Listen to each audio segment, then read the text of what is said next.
स्वागत है आप लोग को बिहार टॉपर इस सीरीज में। क्लास 10वीं के लिए बिहार के तमाम युवाएं जल्दी हमसे जुड़ जाएं। 7070097597 पर संपर्क करके सभी विषयों की एनसीईआरटी की उत्तम क्वालिटी के विद्वान प्रोफेसरों की टीम के द्वारा तैयार नोट्स के माध्यम से आप पढ़ाई कर सकते हैं और फ्री में, बिल्कुल। तो हमारे ऑनलाइन संविधा ऑनलाइन जो क्लासेज कांटी के द्वारा जो पढ़ाया जाता है, सभी विषयों की पढ़ाई की उत्तम जो व्यवस्थाएं हैं, जिसके माध्यम से आपको पढ़ाई जा रहा है। केमिस्ट्री का ये पहला चैप्टर है, आप इससे लाभान्वित हो। कॉपी निकालें, लिखना प्रारंभ करें। साथियों, आज हम फिल्म्स के बारे में पढ़ेंगे। तो फिल्म के बारे में जो पढ़ेंगे, यानी फिल्म का अर्थ होता है ज्वाला। ज्वाला किसको कहते हैं, बड़ी ध्यान से आपको समझने की ज़रूरत है साथियों। देखिए, सभी दहनशील गैसें जो जलने पर ज्वाला उत्पन्न करती है, जब जलती है तो आग की जो लपक उत्पन्न करती है ना, दहनशील गैस जब जलती है या दहनशील कोई पदार्थ जलता है तो आग की जो लपक उत्पन्न करती है, वही लपक साथियों ज्वाला है। इसके अलावा वे ठोस या द्रव ईंधन को गर्म करने जाने पर वाष्प बनाते हैं, वह ज्वाला उत्पन्न करती है। ये दो तरह से कार्य जो होते हैं वह करते हैं। ज्वाला के दो क्षेत्र मानिए। एक भाग आप यहाँ पर जो देख रहे हैं, ऑक्सीजन की पर्याप्त आपूर्ति होने पर इसमें क्या होता है कि ईंधन जो होता है वह पूरा जलता है, और इसमें निर्मित ज्वाला का जो कलर होता है वह भी नीला होता है। किंतु प्रकाश की अगर आप बात करते हैं तो बहुत कम बनता है, इसीलिए इसे प्रकाशहीन ज्वाला जो होते हैं वह साथियों कहा जाता है। अब देखिए, दूसरी बातों को आप बड़ी गहराई से समझिए। ऑक्सीजन की अपर्याप्त आपूर्ति होने पर इसमें ईंधन जो होते हैं वह पूरा नहीं जल पाते, और इसमें निर्मित ज्वाला का जो कलर होता है वह पीला होता है, क्योंकि जलेगा नहीं तो पीला कलर का रहेगा। क्योंकि ईंधन अपूर्ण दहन होने से वाष्प के बिना जले हुए कार्बन के कण जो होते हैं इसमें मिश्रित रहते हैं। तप्त होने पर जब वह गर्म होगा, जलेगा तो चमकने लगता है, और ज्वाला से पीला रंग का प्रकाश जो वह निकलता है, इसको कहते हैं प्रकाशमान मंडल कहते हैं साथियों। अब देखिए, नेक्स्ट पॉइंट की ओर आप बढ़िए। अगले जो प्रश्न आपको यहाँ पर जो दिखाई देते हैं वह है मोमबत्ती की ज्वाला। देखिए, जब आप मोम को जलाते हैं तो मोमबत्ती एक ज्वलनशील पदार्थ है साथियों। मोम जब जलता है तो मोम पिघलकर बत्ती के ऊपर जो होते हैं वह चढ़ते हैं और वाष्प में परिवर्तित हो जाता है। यही वाष्प वायु या ऑक्सीजन में जलकर ज्वाला उत्पन्न करते हैं, जिसको हम लोग कहते हैं मोमबत्ती की ज्वाला। उसको क्या कहते हैं साथियों, मोमबत्ती की ज्वाला। मोमबत्ती के ज्वाला के 3 क्षेत्र हैं, जैसे यहाँ पर आप चित्र देख रहे हैं। एक आपका यहाँ पर जो क्षेत्र है, यह ऊपर वाला क्षेत्र प्रकाशहीन मंडल है, बीच वाला प्रकाशमान मंडल है, और तीसरा केंद्रीय मंडल है। ये 3 भाग हैं जो मोमबत्ती की ज्वाला के। तीनों के भाग के बारे में आप जानिए। सबसे पहला भाग आपका है सेंट्रल जोन, केंद्रीय मंडल। यह भाग जो होते हैं साथियों नीला होता है। इसमें बिना जले यानी मोम के वाष्प जो होते हैं वो उपस्थित होते हैं।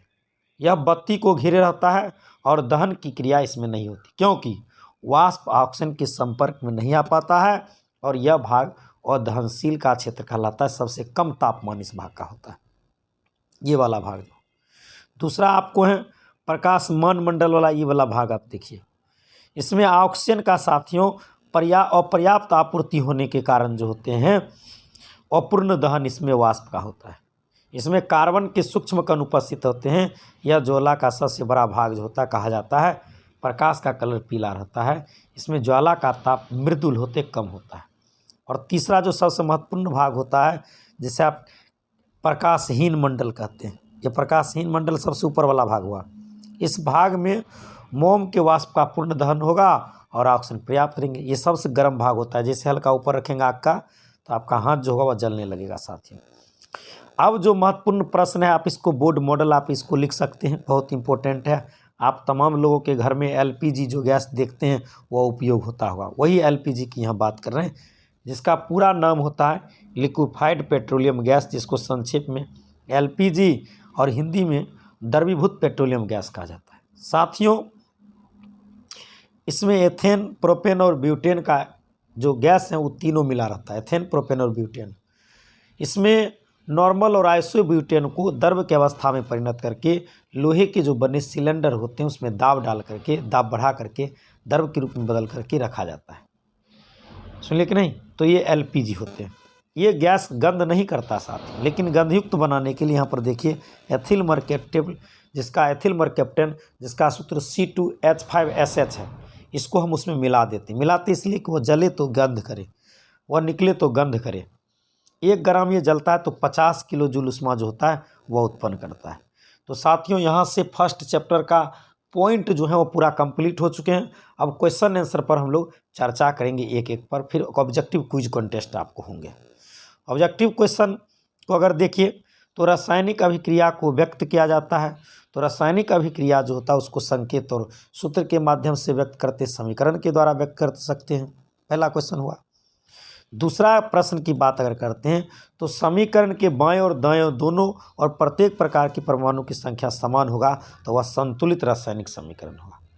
अगला है कि असंतुलित समीकरण का उदाहरण, जैसे यहाँ 2BnO3 का होल 2 है तो 3 दूना 6 गो ऑक्सीजन यहाँ पर आपको दिखाई दे रहे हैं, यहाँ पर 4 गो ऑक्सीजन 2 गो 6 गो, यहाँ 2 गो ऑक्सीजन 8 गो है, 6 दूना 12 इसमें है, इसलिए यह समीकरण असंतुलित आपको है। अब है आपको असंतुलित होता साथियों की अभिकर्मक का जो सदस्य होगा ना वो प्रतिफल के बराबर नहीं होगा, इसलिए असंतुलित होगा, यही रीजन है। 4 नंबर क्वेश्चन को देखिए संतुलित समीकरण का, जैसे NH4NO2 है तो NO2 की बात करेंगे तो यहाँ 2 नाइट्रोजन है, एक यहाँ पर एक यहाँ पर, तो N2 लिख दिए। और आपको 2H2 4 गो हाइड्रोजन है और ऑक्सीजन 2 है 2, इसलिए संतुलित है समीकरण, यानी अभिकर्मक की कुल सदस्य प्रतिफल के बराबर हैं, इसलिए संतुलित है साथी। अब 5वें प्रश्न को आप देखिए बड़ी ध्यान से।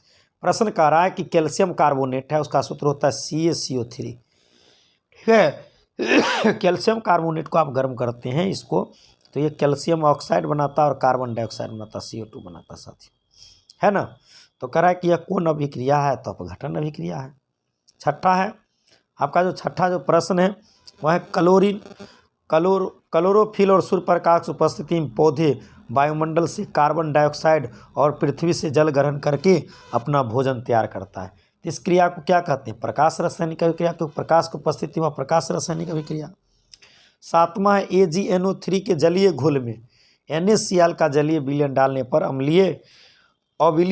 अविलय सिल्वर क्लोराइड विलयन से पृथक हो जाते हैं, तो इस क्रिया को क्या कहते हैं, इसको अवक्षेपण आप कह सकते हैं। यानी सिल्वर क्लोराइड की अगर आप बात करते हैं साथियों तो सिल्वर क्लोराइड को, सिल्वर नाइट्रेट को जब सोडियम क्लोराइड के साथ अभिक्रिया करवाएंगे तो सिल्वर क्लोराइड का अवक्षेप बनेगा, अवक्षेपण अभिक्रिया हुआ। इसीलिए रेडॉक्स अभिक्रिया, रेडॉक्स अभिक्रिया के बारे में आप जानते हैं कि जिसमें ऑक्सीकरण अवकरण साथ साथ होगा, रेडॉक्स अभिक्रिया। इसमें कार्बन में ऑक्सीजन संयोग के लिए ऑक्सीकरण हुआ और ZNO से ऑक्सीजन हट गया इसलिए अवकरण हुआ, दोनों अभिक्रिया इसलिए रेडॉक्स अभिक्रिया है।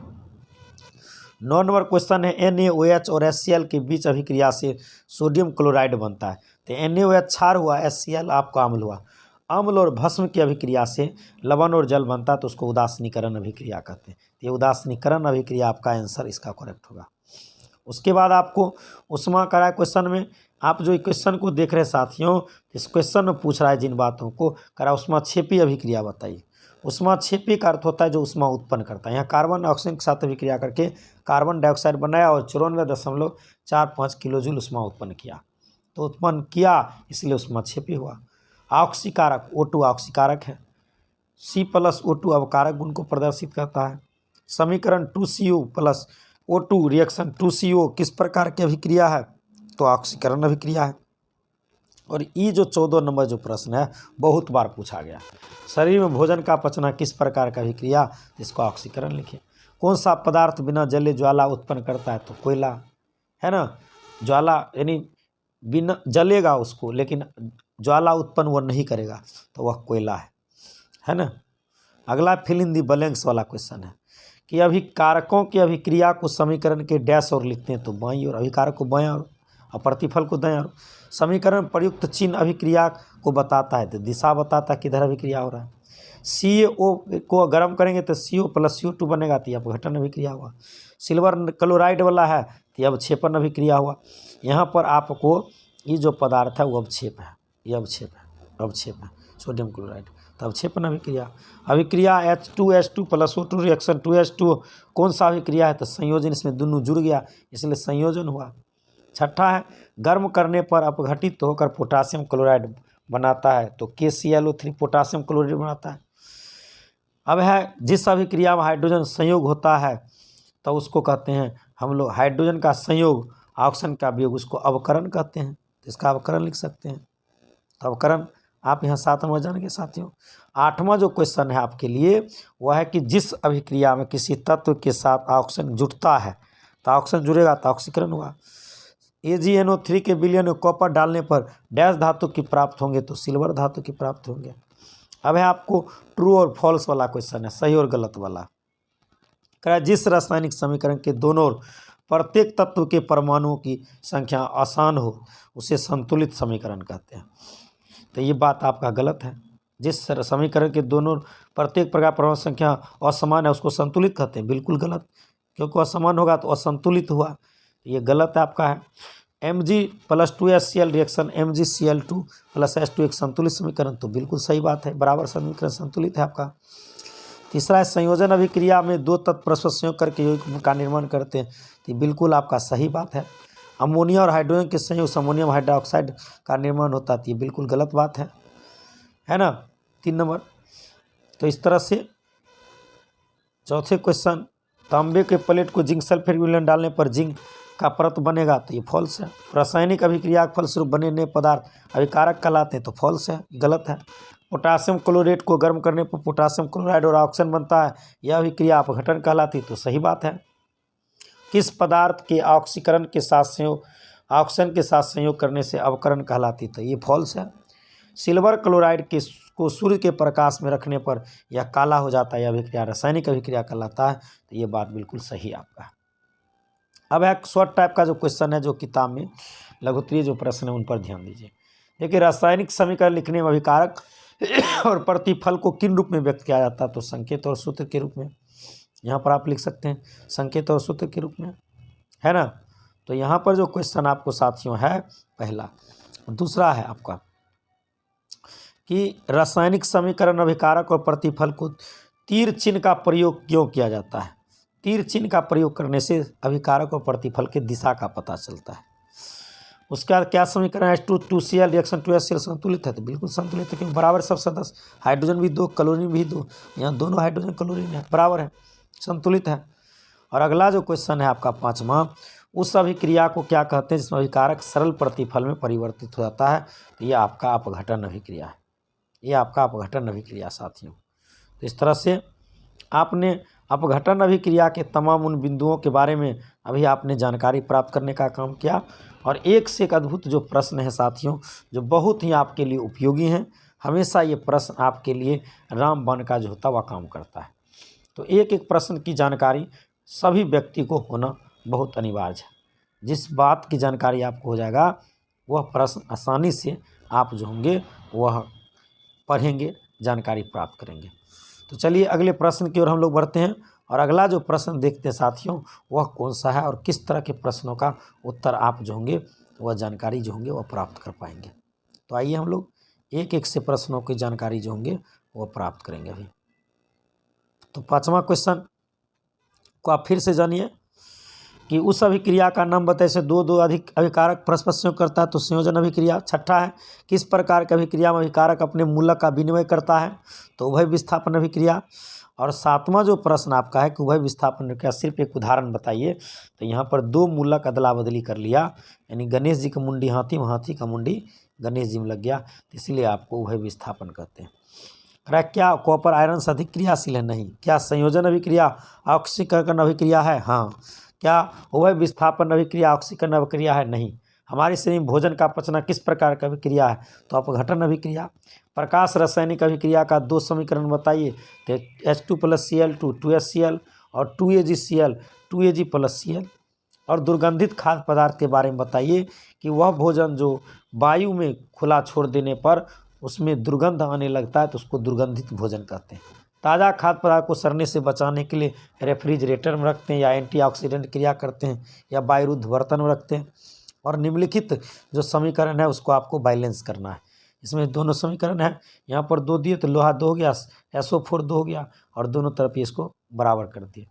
16 नंबर है कि एक ऐसी अभिक्रिया का उदाहरण दें जिसमें 2 यौगिक परस्पर संयोग करके एकल यौगिक का निर्माण करें, तो 2 ये सदस्य हैं जो मिलकर कैल्शियम कार्बोनेट बनाए एकल अभिक्रिया हुआ। समीकरण NaOH plus HCl reaction NaCl plus H2 द्वारा निरूपित अभिक्रिया एक उदासीनीकरण अभिक्रिया है, यह ऑक्सीकरण अभिक्रिया है। अभिक्रिया H2O plus F2 reaction HF plus HOF में कौन अभिकारक है? तो इसमें हाइड्रोजन ऑक्सीकारक है, क्योंकि ऑक्सीजन का ये त्याग करता है। 19 नंबर क्वेश्चन को देखिए, कराए जस्ता के साथ तनु HCl की अभिक्रिया होने पर हाइड्रोजन गैस मुक्त होती, किंतु कॉपर के साथ नहीं होती है, क्योंकि कॉपर जिंक की अपेक्षा कम क्रियाशील धातु है इसलिए।